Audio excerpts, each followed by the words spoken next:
నాకు జరగండి అన్న, కదులుతుందన్న జరగండి.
ఈ కాలం కాలం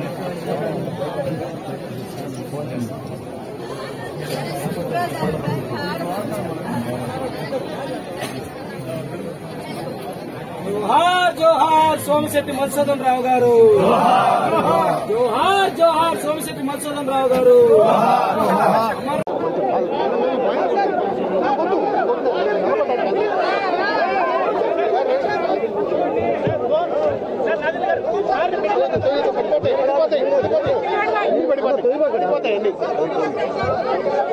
చెప్పండి ఒక రెండు పాటలు.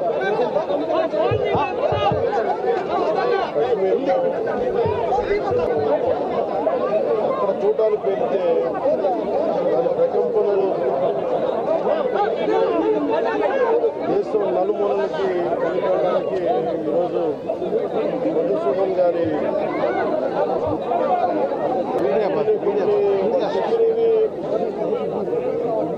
మీడియా ముఖంగా కొన్ని చెప్పడానికి ఇబ్బందిగా ఉంది నాకు. ఎందుకంటే ఉద్దేశం వాళ్ళ ఏ ధర్మాన్ని ఆచరిస్తారని చెప్పి చాలా కోల్డ్ బ్లడెడ్గా నిర్దాక్షిణ్యంగా కశ్మీర్లో అన్ని ప్రశాంతత ఉంది కొన్ని సంవత్సరాలుగా అన్ని బాగుంటాయి చెప్పి వెళ్తే మేము తిరిగి ఇలా ఈ పరిస్థితుల్లోకి వాళ్ళు నాకు కూడా బాధ ఇంకా గుండె దీన్ని మాట్లాడలేకపోతున్నాను. ప్రత్యేకించి దీన్ని రేపు కానీ ఎల్లుండి కానీ ప్రత్యేకమైన సమావేశం మంగళగిరిలో ఏర్పాటు చేస్తాం. ఎంత కిరాతకంగా ఎంత దారుణంగా చెప్తారు వాళ్ళని.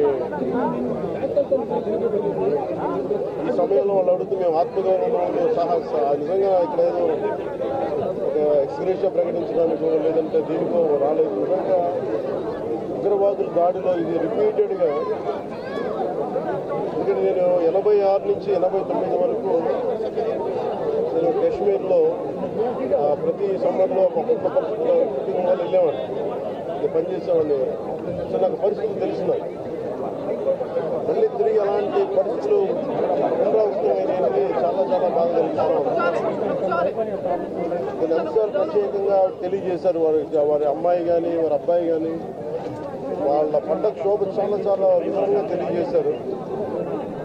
ఎంత సాడిస్టిక్గా ఎంత మెథాడికల్గా కోల్డ్ బ్లడెడ్గా చంపేశారు చెప్తుంటే అసలు కడుపులో బాగా ఉండలు చుట్టుకుపోతున్నాం.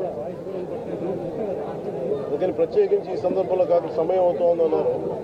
అందుకని ప్రత్యేకించి మళ్ళీ నేను మంగళగిరిలో ఒక మీడియా సమావేశం చేస్తాను. రేపు కూడా వైజాగ్ వెళ్తున్నాను. మళ్ళీ వారిని కనుక్కొని ఒకసారి ప్రభుత్వం అన్ని రకాలుగా భరోసా ఉంటుంది. అది మీకు తెలుసు, చెప్పక్కర్లేదు, ఖచ్చితంగా చేస్తుందాం, సందేహం లేదు. కానీ ఇది more than ex gratia, more than డబ్బుల కంటే కూడా బాధలో మీకు తగిలిన అంటే మనిషి చనిపోయారు, కానీ ఈ జ్ఞాపకాలు చిన్నపిల్లల ముందు జరిగాయి, కూతురు బిడ్డ ముందు జరిగాయి. ఇది మటుకు ఇది భారతదేశం ఎప్పటికీ మర్చిపోలేదు. భారతదేశం ఎప్పటికీ మర్చిపోలేదు. ఉగ్రవాదులు ఎక్కడున్నా సరే నిర్దాక్షిణ్యంగా ఏరియా. మన కనికరం ఎక్కువైపోయింది, మంచితనం ఎక్కువైపోయింది. నిర్దాక్షిణ్యంగా ఏరియాలి.